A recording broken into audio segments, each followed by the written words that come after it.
देखो बच्चों, हर जबान के अपने उसूल और कायदे होते हैं। इसी तरीके से उर्दू जबान के अंदर भी कुछ उसूल और कायदे हैं। इसी उसूल और कवायद के तहत उर्दू जबान को फसीह और अच्छे से अच्छे जुमले, अच्छे से अच्छे राइटर, अच्छे से अच्छे मुकर्रिर और अच्छे से अच्छे तहरीरी शक्ल में हम ढाल सकते हैं। अब बगैर बिला कवायद के एक मादरी जबान में शुमार हो जाएगा, जिसका कोई उसूल, जिसका कोई कायदा नहीं है। हम उर्दू जबान के कवायदे पर सीखने के लिए जमा हुए हैं। उर्दू कवायद, सबसे पहले हम कवायद के बारे में, इस लफ्ज़ के बारे में सोचते हैं। कायदा की जमा कवायद है, और कायदा किसी भी जबान का उसूल होता है, ज़ाब्ता होता है, तौर तरीका होता है, जिसके ज़रिए से उस ज़बान को समझा, परखा और लिखा पढ़ा जाता है।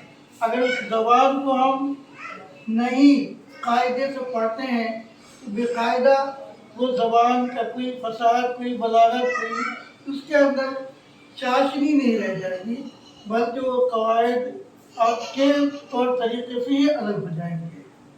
आमतौर पर उर्दू के अंदर कवायद को 5 हिस्से में तकसीम किया गया है। हम जितने ऊंचे जाएंगे उतने ही इसी कवायद पांचों उसूल को, पांचों तरीके को तफसील से बयान किया जाएगा।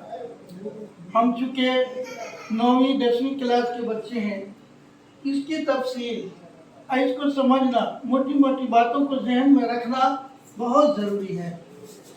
तो हम अब चलते हैं कवायद के 5वें हिस्से की तरफ।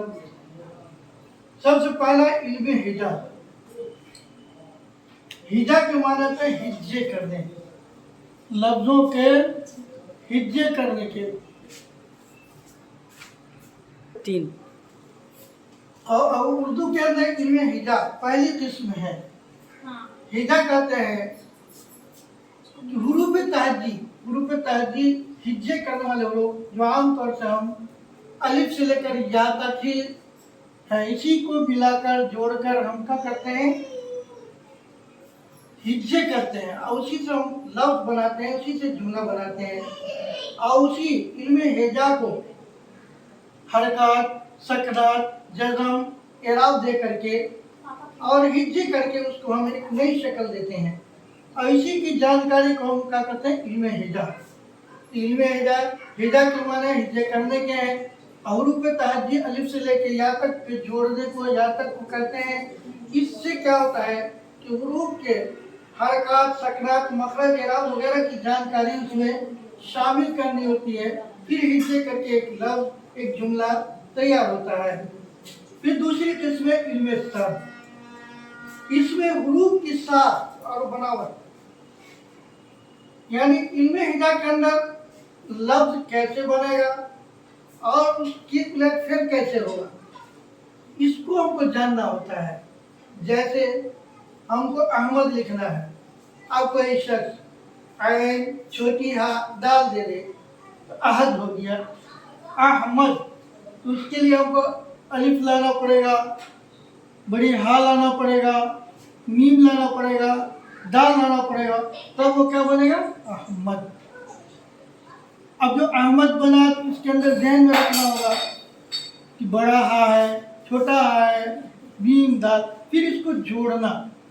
इल्म तहज्जी के एतबार से जोड़ा गया, इल्म सर्फ के एतबार से रूप की शनाख्त की गई, और रूप के उलट फेर को ध्यान में रखा गया। अगर अहमद की है को पहले ले आएंगे तो भी उसके अंदर कोई माना नहीं, लफ्ज़ ही बिगड़ जाएगा, क्योंकि हमको अहमद लिखना है।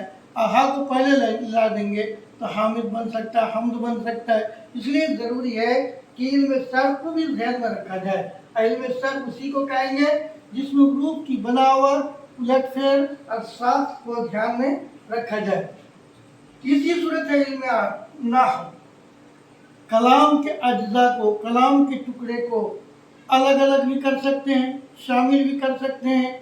जैसे हमको अब्दुल्ला लिखना है तो ऐन बाद दाल से एक जुमला बनाएंगे, फिर अल्लाह को ला के जोड़ेंगे। ये सब कलाम के अज्जा हुए। तो इसके अंदर जब तक हम इल्म नाहव को اور کلام کے اجزاء پر دھیان نہیں دیں گے، علم نو اس سے ہم سے ہاتھ سے جاتا رہے گا۔ یعنی کلام کے اجزاء کو بھی ترتیب دینا ہے، اور ایسی ترتیب کہ اس کو جدا جدا بھی کر سکتے ہیں ہم، اور جوڑ کے ایک کلام اور جملہ بھی بنا سکتے ہیں۔ جیسے ہم کو لکھنا ہے رشید احمد، تو اس کلمہ کے اندر رشید کے ایک جملہ لائے اور احمد ایک لفظ لائے، دونوں کو جوڑا تو رشید احمد ایک نام پورا مکمل ہو گیا۔ اگر ہم اسی کے را کو الگ کر دیں، شین کو الگ کر دیں، دال کو الگ کر دیں، پھر بھی نہیں بنے گا۔ پھر ہم کو زیر زبر اور اجزائے کلام کو ترتیب دینا ہوگا، پھر جوڑ کر کے ہم کو اس کو علم نحو تبھی کہلائے گا کہ اس کے اندر اجزائے کلام کو ترتیب بھی دینا ہے، جدا جدا کرنے کا طریقہ بھی اس کے اندر بتایا جاتا ہے تاکہ اس کلام کو مکمل کر لیا جائے۔ اسی طرح علم عروض، یہ شاعروں کی زبان ہے، کیونکہ شاعر کے اشعار کے کچھ اوزان ہوتے ہیں، فاعل، مفاعل، مفعول۔